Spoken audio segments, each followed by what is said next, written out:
we at Collegedunia are delighted to have you as a dignitary on our initiative called Thoughts of Education. Today, we would like to discuss a little bit about yourself and get in touch with the Srishti Manipal Institute of Art Design and Technology. Welcome, sir. Firstly, I would request you to please give me a brief introduction about yourself. Being the Dean of the Srishti Manipal Institute of Art Design and Technology, so you must have been in the education sector for a while. So I would like to know your experience in this sector.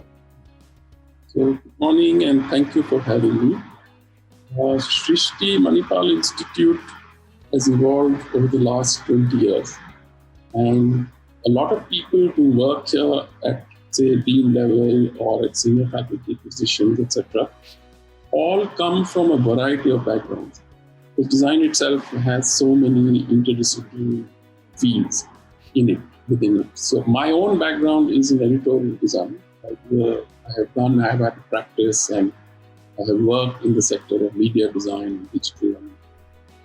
So I've been associated with Srishti now for the last 15 years.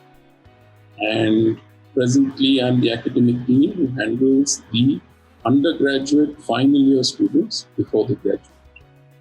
Right, sir. So being the dean, what exactly are your roles and responsibilities in the daily life? So there are other deans at my level also who handle other courses and other levels.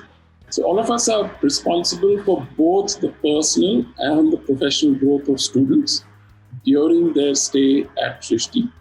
So on the academic front, we have to coordinate between curriculum planners, faculty, course allocation, making the syllabus for the students, conducting exams. And on the personal front, we have to look into the personal well-being of students, whether it's emotional or physical. We also have people who are in charge of welfare, there's a dean of welfare of students. But we largely look at it from the academic point of view. So we follow their life, we meet their tutors, we keep a check on how they are doing. If there is anything that we feel is hindering them or they are facing a challenge which is of personal nature, then we also have a counseling team who then we alert and we hand it over to them to deal with it. So it's a mix of both personal and academic welfare of the students. Right. So, sir, the educational system in India is structured differently from that of a foreign institute. I wish to know what is it in Srishti Institute of Art and Art Design and Technology that gives it an edge over the other colleges. So art and design as formal academic spaces are in a sense new. I mean, they've been around for a while, for some decades. But it's only in the last couple of decades that it's really beginning to gain traction, more in terms of people, families, students, and as people aspiring to get into the field. So there was no definition as such, and defining art and design itself is a problem. It depends on who you ask, and they will define it in a certain way. Yes. So it has many streams that converge, and there are many sectors which overlap in it. So one of the things that which is within the name of Srishti Manipal Institute of Art, Design and Technology.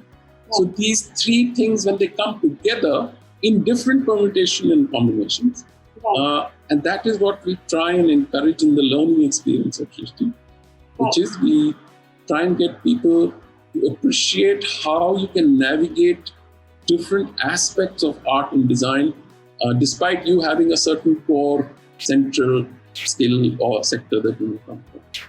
Right. So it's very interdisciplinary in nature, the learning. Yes, so as you said, being a design college, art design and technology college, I'm sure you must receive students from different ethnicities and backgrounds. So I want to know how exactly does Srishti Manipal Institute it incorporates and welcomes students of different backgrounds, and how is the environment like? So, like I was saying, students would come from a variety of backgrounds with a very varied set of interests which they want to pursue. Yes. So now we are agnostic to what is your academic background in school. Yes. And what I mean by that is you could come from any stream. Right. So it's not necessary that you have to be on A or B or C stream. So we get students who come from different backgrounds. We, of course, have an aptitude test, which is just to see basic sort of interest and abilities and some sort of, but all are welcome to apply. And the reason is that finally when you go through the experience of the learning, you then figure out you have to develop yourself. So it takes time. You may have committed yourself to something initially, but you never know how your journey progresses, how your body of work, what interests, and you discover new things in yourself. Right. And then you mold your work to that. So what we do is we allow people this, what we would call a voice and choice. You can voice what you want to do and you can choose what you wish to do. So in many ways, every student at Srishti has a unique experience. No one student will have exactly the same experience or exactly the same body of work. Yeah. So that's built into the curriculum and the designing of the pedagogy. Right. So Srishti Manipal Institute has been there for a while. I wish to know how the journey is and what it foresees in future. What are its priorities in the future? I wish to know. So that's a very good question. In some ways, education is a very interesting field. All kinds of education, not just art and design. So what you're essentially doing, you are trying to prepare someone for something for the future, but you're doing it in the present. Yes. So in many ways, the future is unpredictable and unknown, but you're preparing someone for that. Right. For somebody, let's say 10 years down the line when they finally mature and get into their careers. So, and the question is very good because then it bears responsibility on the educators and the curriculum planners to try and foresee and have some foresight into what could be the new things coming up and the new changes that are going to happen, which then you build into your curriculum for the student to be future ready. Right. So it takes a bit of, what should you say, you have to be very alert and you have to keep abreast with what's happening. And in today's, especially in the technological front, it's very dynamic and very fast developing. Right. So you never know what affects things how. So you have to keep that and bear that in mind when we design courses. So we always tell students that, skills is something that you can always pick up and learn. Right. But your ability to plug and play in a very chaotic, dynamic situation, which is the creative confidence we want to develop in every individual, that is what is going to be more abiding for you than mere skill. Skills will change, software will change, new things will come up, and you have to do things differently, you have to redo. That's a given in most workspaces today. Right. So this also brings me to a question. So being in the current times, I'm sure Srishti too would be facing some technological advancement, must have been attacked by technology. So what is it that currently, how is it coping with these times and how is the institute designing the course that way? So I think one interesting way to kind of explain that would be the faculty themselves. Okay. So obviously faculty who are above 45 would be of a certain generation and then they are younger faculty, and then there are students themselves.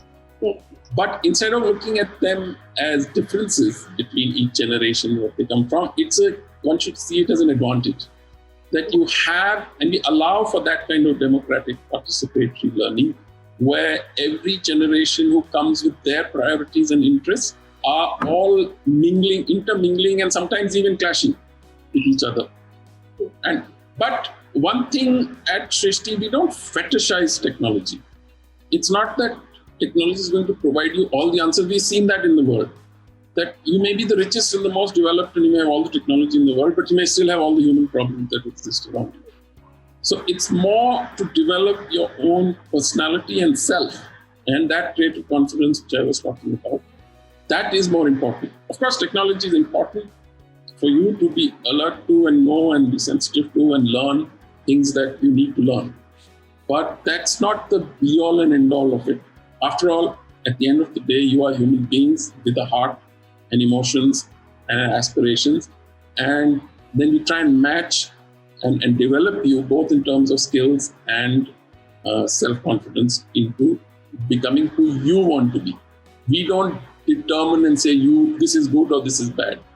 You decide what you want to be, and we will help you through that journey. Yes. So, sir, I'm a little curious that Srishti Manipal Institute I want to know the things that students might not know from their website. So, what is it that you would like us to know, which we as students wouldn't be aware of? So, I think one is peer learning. I think I was just before this in the morning only, I was looking at some Instagram page of which students keep setting up these Instagram pages or social media channels, etc., where they talk about themselves, what they like, don't like, etc. Yeah. This one was very interesting. Some students said, okay, tell the good things you like about people at Srishti. Okay. And it was very interesting to read it because largely they're appreciating each other. That I learned this from so-and-so. I never knew that this person had such interests. So I think that's a very great thing at Srishti. It's a great space for peer learning. And because people come from such different backgrounds and they all have a variety of interests and aspirations, but for this moment of the 2 or 3 or 4 years that they are here, they are in it together. And that is something very special. And the other thing which I mentioned earlier is this ability to navigate. And I'm not saying you can create your own curriculum. Curriculum is provided, but within that curriculum, you can navigate and choose. Right. So every student will then have a unique timetable. So what classes they do and the kind of courses they do will be quite different from the person sitting in the very same class. Because tomorrow you may go and attend some other class and this person may go off to some other place. So that interdisciplinary and multidisciplinarity is quite unique. Not unique, I won't say it's unique there because now it's appreciated across the world. But it's designed into the student experience. Right. So this brings me to another question. So as a dean of the Srishti Manipal Institute, what do you see this university's greatest strength, or what do you take pride in that I want to know? So I think, 10 years ago, we could say we were new kids off the block. But now that we are going to be almost more than 2 decades we've been around, we are sort of middle-aged now. But I think, yes, one could say with pride that we were, in a sense, ahead of the curves 10, 15 years ago. Many of the things that we were proposing or wanted to do were not mainstream. People, in fact, there was opposition to it and things. So, for instance, we try and break down silos. We don't look upon people as verticals, that you are only this skill yet you have is the only job you will do. You are a T-shaped personality. You have breadth and you have depth, both. And to do that, you had to devise a curriculum design that appreciated and valued this. And I think that's what we succeeded in doing. And now we find that many mainstream conventional universities also appreciate it. We have also benefited from associating with mainstream universities, because when you scale up, when you're just a small boutique private college which you were 15 years ago, then you could do what you want. But when you scale up, you can't. You have to then, and universities have that experience. They have the experience of dealing with scale and numbers. And that gave us structure, and that gave us the strength to deal with larger numbers. But we still maintain the core beliefs and values of Srishti. Yes. So talking about scaling up, is Srishti Manipal Institute trying to scale up its presence in internationally, or is it like, how is it going? So we've always had students coming from abroad. We've always had faculty going. We have traditionally had an internship exchange program where students would travel abroad. So you can, and it has always been there right from the beginning. The students could go to a university, which we have MOUs with. They could do an exchange, and those students would come here, they would go there, and they would get credits for it. Yeah. That still happens. But I think now that we are part of Manipal University, Manipal's own international networks is what we can leverage. And that's a great benefit for us, because now we have a larger international network available, which Manipal itself has, besides what we have developed. Right. So there is a need, and I think there's a recognition in academia, not just in art and design, but elsewhere, that cross-cultural learning is now vital for a global citizen and a careerist. That you have to have a more cosmopolitan, international outlook. The workspace is no longer local. It's a very global space. So both students from abroad and ours, they appreciate this exchange. And I think that's a great benefit for both sides.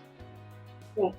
So, talking about the environment, how is Srishti coping with the current times, and how is it establishing and maintaining the healthy relations, especially at this time when we are all in the lockdown?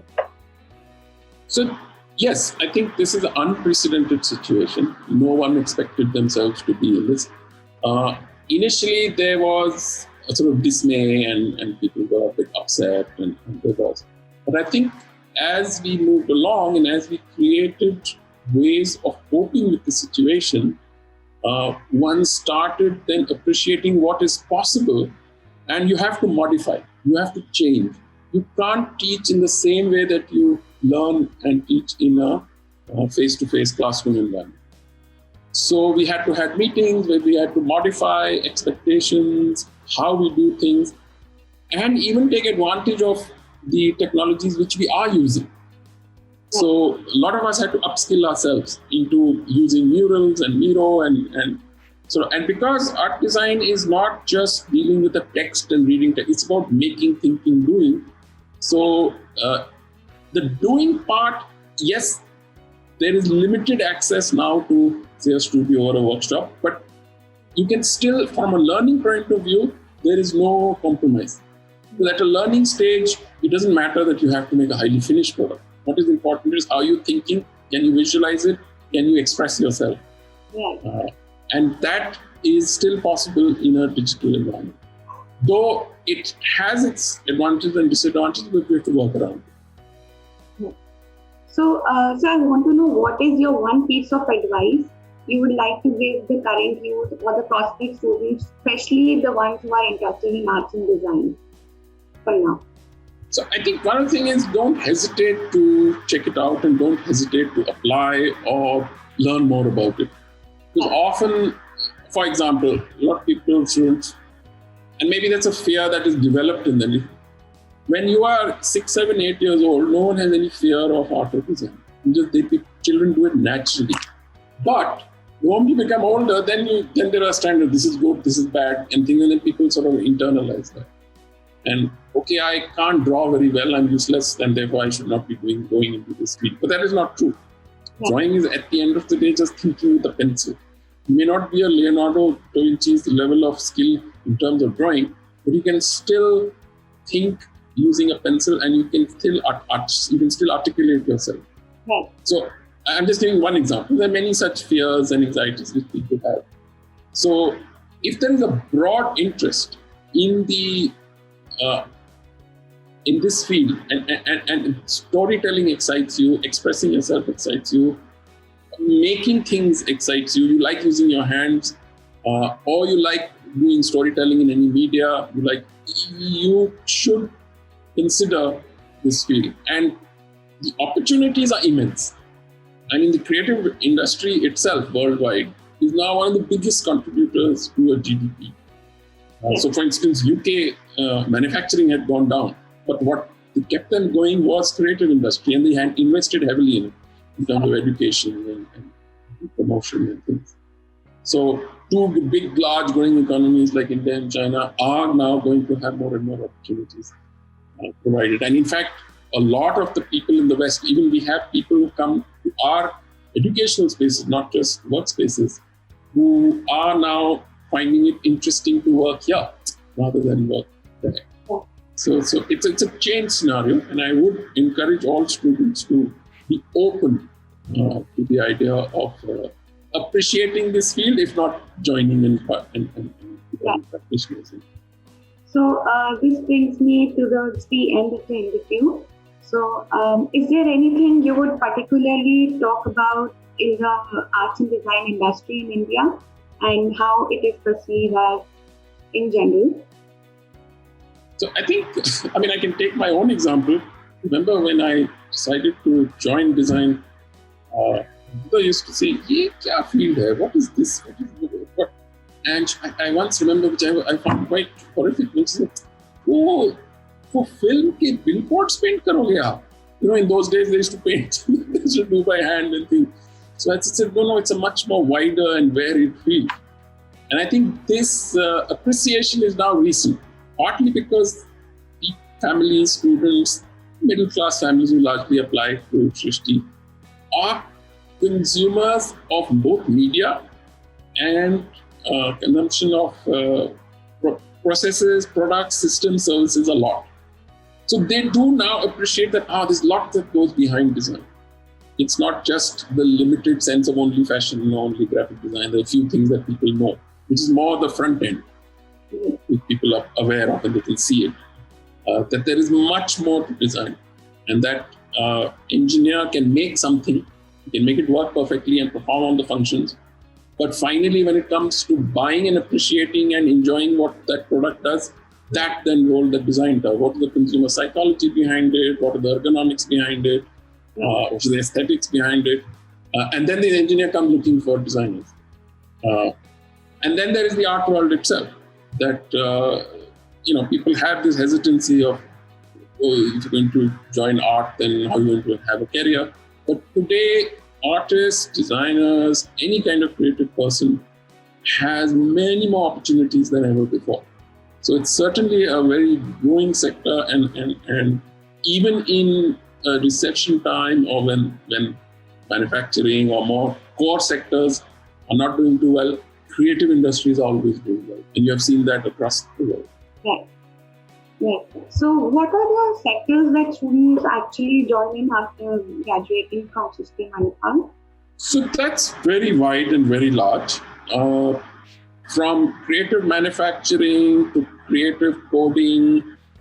So one is making things. Then there are creating systems, business systems, services around it. So if you look at an Uber or any such aggregator system, and that there's lots of technology and design behind it. Right. So people do visual graphics of some kind, then you can get into advertising, you can get into publishing. Media is a very large space which employs, whether in cinema, television, publishing industry, or manufacturing, or pure art itself. Now there is an overlap between art and design in many places, where nowadays artists are invited into very industrial spaces in order to humanize them, or in order to begin to get people to come and appreciate. So it depends on who you want to be. If you want to be a pure artist, or you want to be a hardcore designer working in the corporate sector, or you're interested in social design, and you're interested in working in not-for-profit or civil society, where they're working with artisanal communities, or you're doing impact for how can you use design for social change. So there's a host and variety of places where people can find both sort of self-fulfilling and a calling that they are responding to, and have a decent career also. Yeah. So this brings me towards the end.